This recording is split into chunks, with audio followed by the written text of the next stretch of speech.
here's the global idea. You know how to graph y equals 2x plus 3. It's a line. Y equals 2x plus 3 is a line. A slope of 2 and a y-intercept of 3. And you know how to graph y equals x squared. And those all come under the heading of polynomial functions, polynomials. Nice to work with. Tell me some things you know about polynomial functions. Smooth. They're all smooth. Continuous. They're all continuous. Pass the vertical line test. They pass the vertical line test. That's any function. One more curve than the highest. Gosh, you guys, that's pretty good. Actually, it's one less turning point than the degree of the polynomial.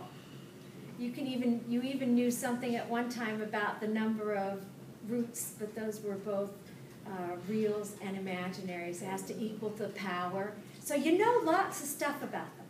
Well, what happened was when these other functions came around, like y equals ln of x, it didn't have that nice set of rules. And when you're trying to compute what those values are for different values of x, you can't plug x in and get a number out.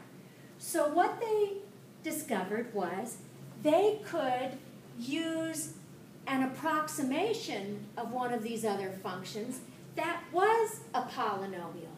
So it's kind of a neat thing. I'm going to take something that's not a polynomial and I'm going to approximate it with a polynomial. And I can even give you a formula for the polynomial.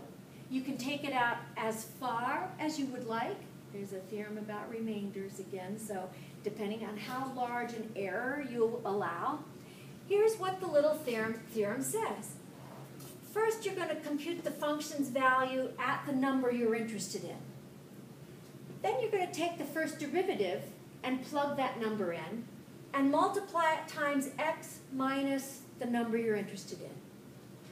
Then you're going to take the second derivative, plug the number in, divide by 2 factorial, multiplied times x minus the number you're interested in squared. And you continue in that fashion, so if you get the little pattern, what's the next piece after this one? The third derivative. Third derivative Times times, the number you want. of the number you're interested in, times, Divided by 3 factorial. divided by 3 factorial X minus c to the third. to the third. It's just a very nice little pattern to follow. So I've given you a couple of little rules. Oh, finish this. When the value you're interested in is 0, it has a special name. It's called a Maclaurin polynomial. So in general, they're called Taylor polynomials. That's for any c value. But when you get interested in a c value of 0, it's a Maclaurin polynomial. And I wrote out a few little rules for you. Here's what you're going to do. You're going to make 2 columns for me. One column's got f, f prime, f double prime, f triple prime, 4th derivative, 5th derivative. The other column is where you actually plug the number into the first column. So you're going to compute your derivatives, you're going to compute plugging in your derivatives, and then you stuff them into the formula. So we better do one. You'll see how easy it is. E to the x. Oh, well, I was going to do